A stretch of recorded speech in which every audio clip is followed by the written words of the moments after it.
थोड़ा सा ध्यान देना चाहिए और उस चीज़ को हमारे परीक्षण न्यायालय, परीक्षणीय न्यायालय भी देखे और उसके बाद उसके उच्च न्यायालय भी देखे। चाहे वो मजिस्ट्रेट का है तो डिस्ट्रिक्ट जज देखे, डिस्ट्रिक्ट जज का है तो हाई कोर्ट देखे कि ऐसी क्यों हो रही है और इस प्रकार से क्यों बेल को रोकी जा रही है। मेरे ज़माने में, मैं आपसे फिर कह रहा हूँ, इसको आप रिकॉर्ड देख लीजिए, पिछले 8-10 साल 15 साल पहले 4 दिन की डेट बेल में, 4 दिन के वकील साहब आपके रिकमेंड नेक्स्ट डेट 3 दिन की डेट, तो 7 दिन में फैसला हो जाएगा बेल पाने। तो आपको अभी जो मैंने कहा कि 1 महीना 10 दिन तो खाली डेटिंग हुई और बेल तो होना ही तब जाके बेल, तो 1 दिन 10 दिन तो बिला वजह वो डिटेन था ना। अगर कोई रिस्पेक्टेबल आदमी तो उसकी तो सम्मान और मान जो है बिला वजह रही ना। तो न्यायिक प्रक्रिया में कहाँ न्यायिक हो रहा है। आप ये कह दो कि खारिज कर दो तो बड़े अच्छे हो जाओ, लड़कों को ये सिखाओगे, जो नए अधिकारी आएंगे तो बच्चे क्या सीखेंगे। नहीं बेटा, तुम पढ़ो, अगर बेल देने लायक है तो बेल दो, खारिज होने लायक खारिज दो।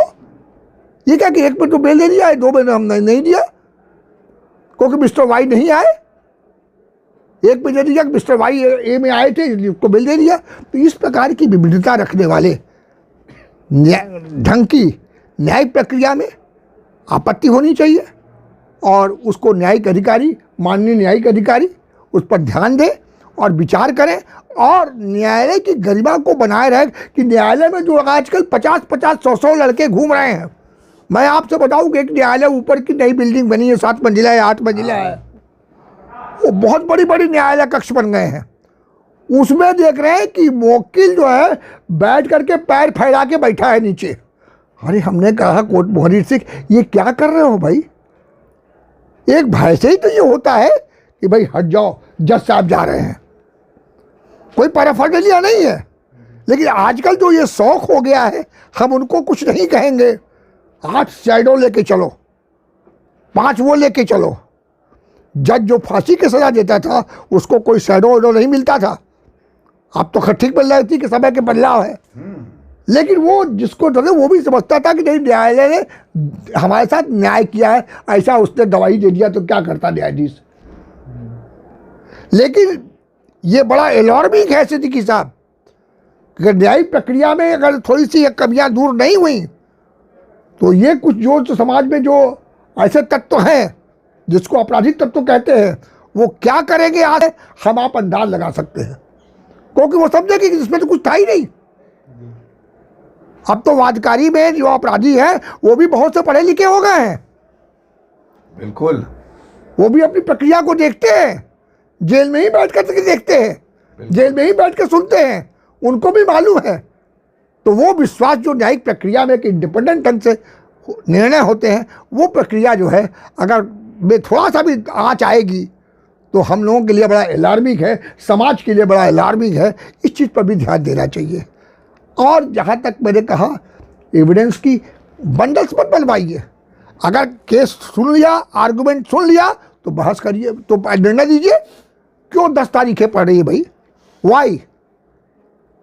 ये आपने बहस सुना, एक डेट दिया, पहले था कि एक डेट देते थे, अगर किसी कारणवश उस डेट को निर्णय नहीं हुआ तो 2 दिन के बाद कहा बड़ी सारी निर्णय नहीं दे पाए, हम परसों निर्णय दे लेंगे। तो 5-5 डेट, 8-8 डेट पड़ती है। इस चीज़ को भी क्यों पड़ती है, ठीक है, कहीं स्पेशल सर्कमस्टेंस हो तो ठीक है, वो मशीन नहीं है।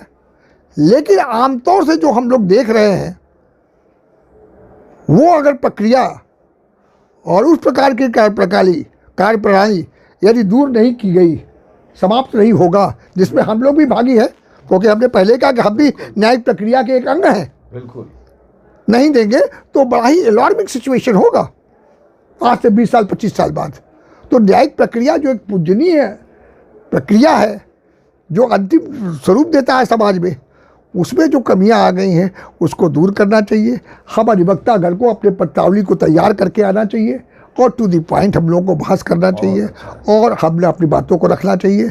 और अगर न्यायालय ने कोई अपने न्यायिक ढंग से किया है तो न्यायिक ढंग से हमको उच्च न्यायालय में जाना चाहिए। हम न्यायालय के साथ कोई ऐसा दुर्व्यवहार, क्योंकि न्यायालय का सम्मान हमारा सम्मान होता है। बिल्कुल, हम सम्मान तभी पाते हैं जब न्यायालय को सम्मान है। तो न्यायालय के सम्मान की सुरक्षा हम भी करते हैं। हम न्यायालय के सम्मान को आज भी कहते हैं सुरक्षित रहना चाहिए, उससे हमारा सम्मान समाज का सम्मान सब उससे संबंधित है। देखिए जो कमियां आ गई हैं उन कमियों को दूर करें, अधिकारी समयानुसार बैठे और समयानुसार निर्णय दें और एक सामंजस्य हो निर्णय में। कोई विशेष विभिन्नता थोड़ी बहुत हो सकती है, कोई मशीन तो है नहीं, लेकिन एकदम अपरेंट पैटेंट मिस्टेक जिसको कहते हैं लैटेंट एंड पैटेंट एम्बिग्यूटी, जिसको आप लोग एविडेंस एक्ट में पढ़े होंगे, तो पैटेंट ढंग से नहीं कि इसी केस में इससे और गंभीर केस था, बेल हुई, और इसी केस में जो उससे और कमजोर था खारिज हुई। इससे अधिवक्ता को जो आघात पहुंचता है, अधिवक्ता के रूप में, पार्टी नहीं है, और पार्टी को भी जो है समझ में तो आती, वो भी अब आजकल पढ़ी लिखी हो गई है, तो वो दूर करे, तो उस चीज़ को मेंटेन रखें, तो उनका सम्मान तो स्वतः बहुत ऊंचा है। वो स्वतः जो है बहुत ऊंचे स्तर पर न्याय देने का अधिकार आईएएस और आईपीएस को नहीं है, वो अधिकार हमारे न्यायपालिका को है, और उस प्रक्रिया में हम एक उसके अंश हैं। लिहाजा हमको हमको ये गर्व है कि हम ऐसे न्यायिक प्रक्रिया के एक अंग हैं, अधिवक्ता हैं। तो इस रूप में हमें न्यायालय में एक न्यायिक ढंग से उपस्थित होना चाहिए, हमको एक न्यायिक ढंग से व्यवहार करना चाहिए, हमको एक न्यायिक ढंग से अपने केस को रखना चाहिए, और प्रिसाइडिंग अफसर को भी उसी प्रकार से अधिवक्ता को सम्मान देना चाहिए और सुनना चाहिए और न्यायिक ढंग से निर्णय देना चाहिए। ये मेरा एक अनुरोध है, और कोई बात हो तो, और मैंने किसी रूप में किसी का विरोध नहीं किया। ये तो समाज का जो कमी थी इस प्रक्रिया में है, इसलिए इस कमी को हमने कह दिया। और पुनः कह रहा हूँ कि हमारे यंगस्टर्स कभी ना सोचे कि हमारे पास ये पैसा नहीं, पैसा के लिए लायर हैज़ नॉट कम। बाबू चरण दास सेठ ने कभी मोटर नहीं खरीदा, हम उनके बच्चे हैं, हम तो मोटर पर, ठीक है हमारे बाप की पुरानी मोटर लेके आए, मोटर से किसी की योग्यता की तुलना मत करिए। जो मैंने कहा बिल्कुल सरकार सही कह रहे हैं, वो फर्ज आप कुछ जानते हैं साहब, उसमें देखिए ये है, ऐसा नहीं उन्होंने कहा। और 2 मिनट के बाद उन्होंने उठ करके दिखा दिया, सर वो उसको जैसा देख लीजिए, अब वो देख लिया, समझी गया भाई तो हम गलत कर रहे थे। तो इस प्रक्रिया को एडवोकेसी करिए, दिस इज कॉल्ड एडवोकेसी तरीका, मैनर्स, कल्चर, बिहेवियर करिए, तो समाज पे इसका असर जाएगा। मैं यही सूक्ष्म रूप में कह सकता हूँ और क्या कहूँ। और सिद्दीकी साहब आपके बहुत, I am very much thankful to you that you give an opportunity to say something about this profession and about my experience. नहीं वो ठीक है, नहीं वो तो सब प्रभु की कृपा भाई। अब तो now I am running with 85, तो प्रभु की कृपा है और आप लोग का स्नेह है और अपने बड़ों का आशीर्वाद है, ये भी चल रहे हैं, और ये चीज़ ये पकड़ना चाहिए। Thank you.